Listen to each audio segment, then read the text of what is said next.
Two Las Vegas Strip icons are set to be demolished, while an iconic Las Vegas casino continues its massive renovations. An outrageous new hidden fee hits the Strip. Formula One Las Vegas race preparations and disruptions are back. The Sphere is turning up the volume on the local community, all while legendary performers and exciting new restaurants head to the Strip. Whew, there's a lot to talk about during this Las Vegas update for September 2024. Let's get into it. Hey, but first, we are super close to hitting our 200,000 subscriber milestone, y'all. If you haven't done so, take a second, please hit that subscribe button and that notification bell so you keep getting some of the best Las Vegas content out there, and we thank you. September is a great time to visit Las Vegas, y'all. Weather is ideal with temperatures down from height of the summer, crowds have lessened, and the resort pools remain open. Boom goes the Tropicana.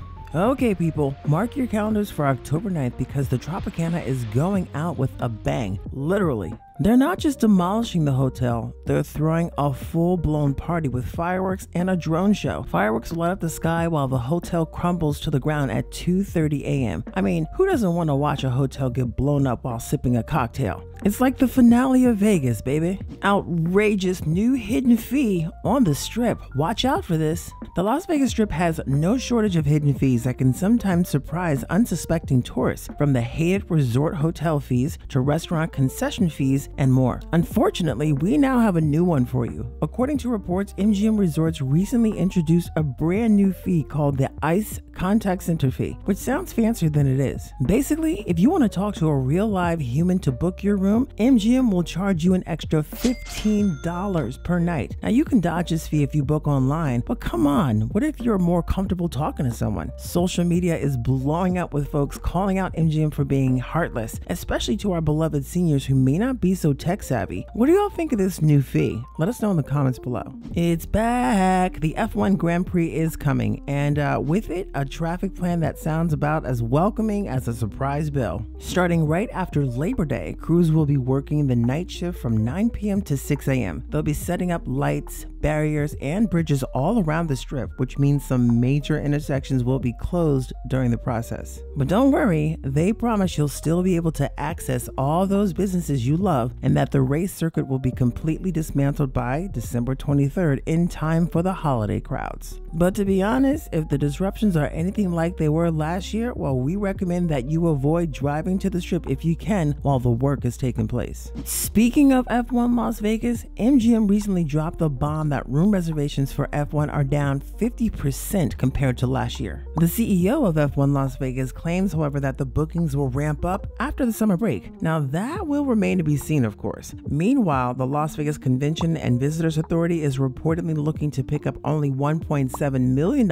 in tickets to give away this year, significantly less than the $7 million it did during last year's F1 race. Buckle up, because the Boring Company is about to make your underground ride even more exciting. So here's the scoop. They're finally rolling out Tesla driver's assistance techs in their Las Vegas tunnels. Now, according to the Las Vegas Convention and Visitors Authority, they're hoping to kick this off before the end of 2024. Now, don't get too hyped just yet. We're not talking about full-on autopilot. These Teslas still need a driver keeping an eye on things, just in case they decide to take a detour en route, we suppose. The Mirage Volcano is gone. It really has been a sad goodbye to one of our favorite free attractions on the Strip. The iconic volcano at the Mirage is now completely torn down to make way for the Hard Rock's all-suite Guitar Hotel Tower. We have not yet heard whether they saved and intend to transplant those 35-year-old palm trees that had been on the location. We can only hope so. The Venetian just opened its shiny new poker room located on the second floor of the Grand Canal Shops at the Palazzo. This place is huge, 14,000 square feet with 50 tables, USB charging ports at every seat, and its own restrooms, making it now the largest poker room on the Strip. You ready for this? The Sphere gets the green light for late night noise? Yep, the Paradise Town Advisory Board recently gave the Sphere the thumbs up to crank up the volume, y'all. That's right, they can now blast their loud noises until midnight on 18 special occasions, plus go wild on New Year's Eve. The nearby Park Towers residents are not surprisingly upset about the approval, and we don't blame them. The final decision decision about the issue will hit the Clark County Planning Commissions in early September. The 7 Magic Mountains, those giant, colorful rocks that have been chilling in the Nevada desert like they're on a permanent vacation, are officially packing their bags, y'all. The Washoe County Board of Commissioners just voted to help fund their big move to, our guess anyway, Reno, with a cool $500,000 grant. The lease for these 30 to 35 foot tall painted boulders is up in 2026, and they have to vacate the premises for reportedly a new airport. So if you want to snap that Insta picture, you better hustle before they roll out. So picture this: you're at a hacker convention in Vegas, and suddenly security at Resorts World is treating you like you're a criminal mastermind. That's right, folks. According to reports, attendees of DEF CON and Black Hat recently got the full-on quote-unquote VIP inspection treatment, with security inspecting their hotel rooms. They claim they were looking for hacking tools, and can we truly blame them after what happened to MGM and Caesars last year? We'll let you know if anything more comes out of this. All right, listen up, buffet lovers. According to MGM anyway, the Bellagio buffet is not closing down to turn into some fancy food hall. Rumors have been swirling around social media about the buffet's imminent closure, but at least for now, it will apparently remain open.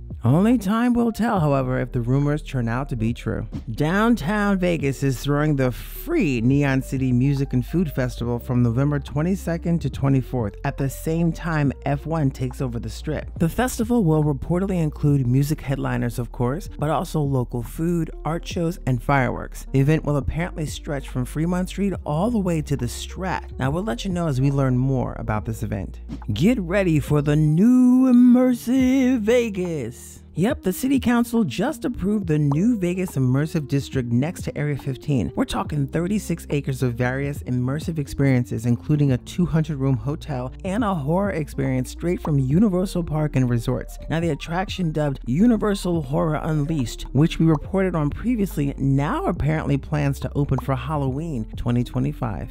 Hollywood is packing its bags and coming to Vegas, baby. Warner Brothers Discovery just announced they're ready to lease a movie studio in the Southwest Valley, and they're looking to drop a jaw-dropping $8.5 billion on film production if state legislators pass tax incentives for the productions. Now, Mark Wahlberg is reportedly helping to drive the plan forward. Meanwhile, there's also talks of another studio in Summerlin, with Sony Pictures backing a $1 billion production spend. Woof!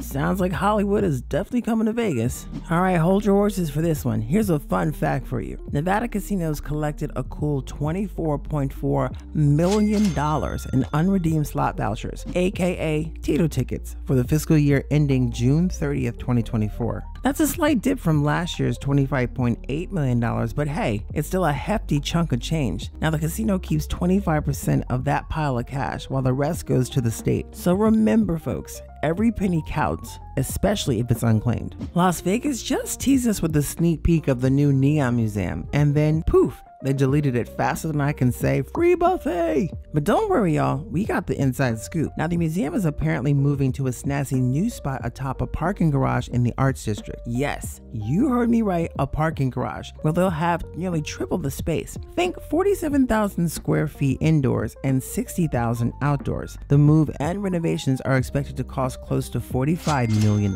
Country superstar Jason Aldean is set to spice things up in Vegas with a brand new location of his kitchen plus rooftop bar at 63 Las Vegas, right between the Cosmopolitan and the Shops at Crystals. The space will encompass about 10,000 square feet at a reported price tag of nearly $10 million for the build-out. It's expected to open this fall. Pop superstar Pink is bringing her Summer Carnival tour back to Allegiant Stadium on September 13th. Joining her will be special guest Sheryl Crow, The Script, and DJ Kid Cut Up. Tickets are on sale now. The iHeartRadio Music Festival returns to Las Vegas on September 20th and 21st at T-Mobile Arena. Now, the lineup features some of the biggest names in music, including Big Sean, Camila Cabello, Doja Cat, Gwen Stefani, Hozier, Keith Urban, New Kids on the Block, Paramore, and more. Tickets are on sale now. Casey Musgraves brings her Deeper Well tour to T-Mobile Arena on Saturday, September 28th, and joining her will be the talented Father John Misty and Nickel Creek.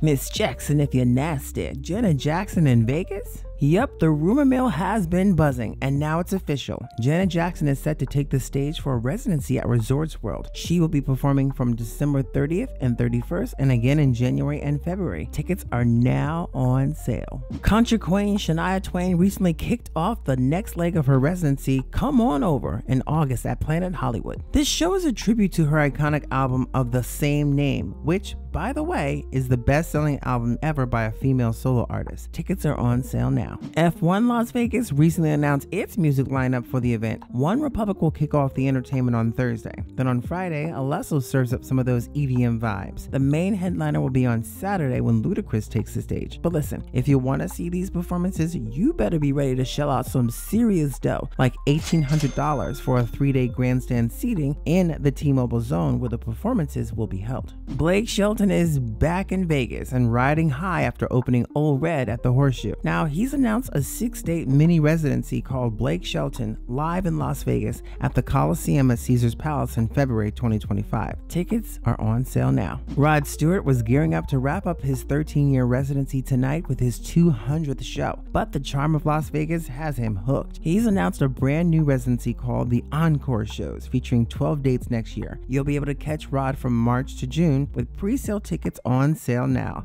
I mean, the man just can't quit Vegas. Leonard Skinner will be headlining the inaugural Giddy Up Feast at the Downtown Event Center from October 18th through the 20th. Other country artists performing include Megan Mornay, Turnpike Troubadours, and Ellie King. Tickets are on sale now. U2 takes over the Sphere again. Yes, U2 just debuted a new concert film at the Sphere titled V-U2, an immersive concert film. Directed by The Edge and his wife, his film promises the ultimate U2 concert film experience. Tickets are on sale now. Disco Fever hits the Link. Spiegelworld's disco show is now open at the Link. The new 2-story venue has a bar called 99 Prince, named after a legendary New York disco spot. And upstairs, you'll find Dinah Ross serving up some diner classic. Tickets are on sale now. Golf just seems to be getting a whole lot crazier. November 8th is the day when Swingers Crazy Golf Club opens its doors at Mandalay Bay. Now, this adults-only venue claims that it will take mini golf to a whole new level with 4 crazy golf courses, bars, street food, and an arcade. We are definitely gonna have to check this place out when it opens to find out whether it's worth the hype, or maybe I'ma have to take a hot shower after visiting.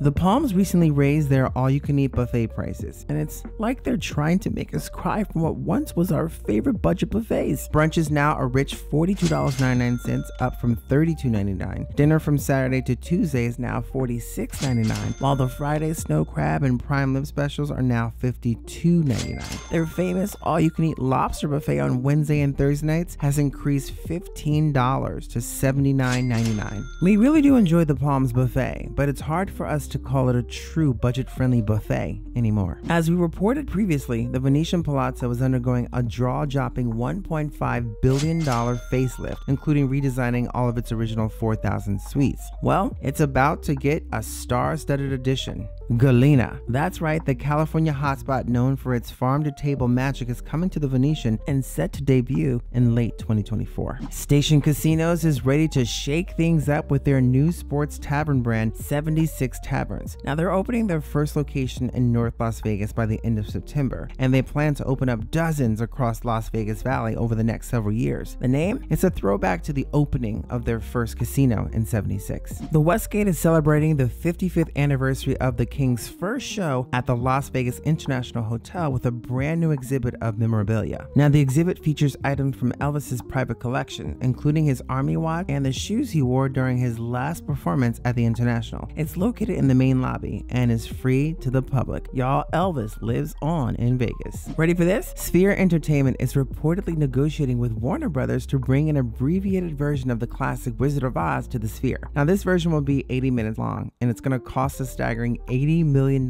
which breaks down to a cool $1 million a minute. Imagine the flying monkeys and popping colors on that 18K LED screen. If it happens, we are definitely going to check this out for ourselves. Get ready for some serious sparkle because Dita Von Teese is returning to the Las Vegas Strip. Now, starting September 19th, she's bringing her burlesque magic to the Voltaire stage at the Venetian. And we're talking elegant costumes, glamorous acts, and enough charm to make a diamond jealous. The Bellagio's legendary French restaurant Picasso recently closed its doors after 26 years. Chef Julien Sorono is apparently finally hanging up his apron at the age of 74. Chef Sorono's other Las Vegas spots, however, Lago and Tapas, will continue to operate. The Las Vegas Food and Wine Festival is canceled. That's right, the annual Las Vegas Food and Wine Festival, scheduled in October at Resorts World, was recently canceled. Now, according to reports, Resorts World double booked the space, and unfortunately, the festival drew the short straw, y'all. All tickets have been refunded. Hey, if you have some tips or suggestions you think those coming to Las Vegas during the month of September would appreciate, we'll leave them in the comments below.